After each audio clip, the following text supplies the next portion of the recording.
I thought the Galaxy S26 Ultra was going to be an easy phone to judge. Small update, familiar hardware, same Samsung formula. But after 2 weeks of travel through airports, hotels, cafés, multiple countries, and even a brief moment inside a conflict zone, a few things became very clear, and some of them genuinely surprised me. On paper, this looks like one of Samsung's smallest Ultra refreshes in a long time. That's the part everybody sees. What you don't see is how a bunch of subtle changes start mattering once this becomes your actual daily phone, and that's where the story shifts pretty fast. The first thing you notice is the shape. Samsung rounded it off, and yeah, it's noticeably easier to hold than the last two Ultras.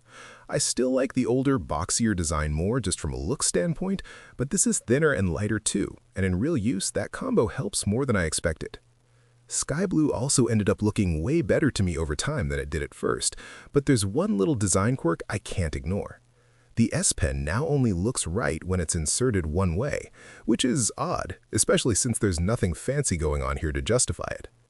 Bluetooth is still gone from the S Pen, so let's be real, this is just a standard stylus now, and Samsung will probably keep it that way.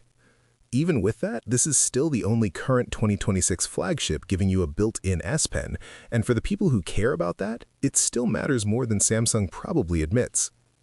The display is easily one of the best I've used on a phone recently, but the part that stood out most for me wasn't some flashy spec, it was the privacy feature.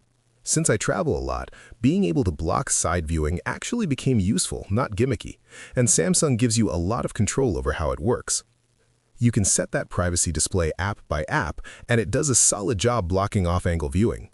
The trade-off is a slight hit to brightness, but compared next to my S25 Ultra from the side, the difference honestly wasn't that dramatic. It's also an 8-bit panel now instead of 10-bit, and so far I haven't seen any real downside. What made that feature even better for me was pairing it with the new Pitaka cases. I've used Pitaka for years, and these ultra-thin aramid fiber cases add protection, magnetic accessory support, and 3 programmable buttons. I mapped one to privacy mode, so with one press it was on or off, and that ended up being super useful on the move. Now let's talk cameras, because the hardware story here is pretty familiar. Samsung didn't really shake things up, but the upgrades they did make actually show up in the results. The biggest one is 24-megapixel shooting.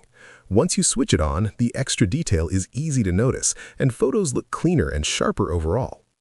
Weirdly, 24 megapixels still isn't enabled by default, so you have to dig into Camera Assistant to turn it on. After that, it works across 1x, ultra-wide, and 5x.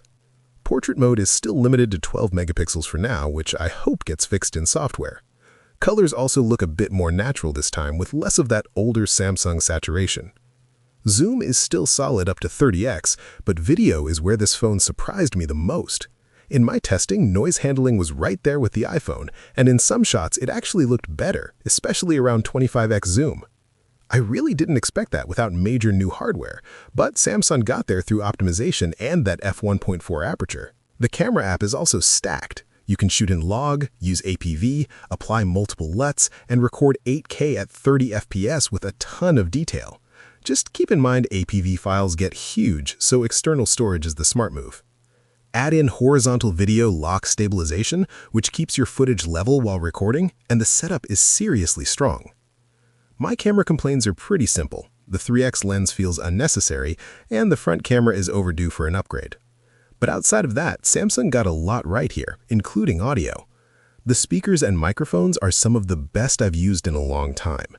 People were literally asking what was wrong with my iPhone mic because this sounded so much clearer. Then there's the rest of the phone, and honestly, it keeps that same consistency. Snapdragon 8 Elite Gen 5 brings serious power, Samsung improved rendering enough to beat the iPhone in my speed test, RAM management stayed perfect, and day-to-day performance was smooth across the board.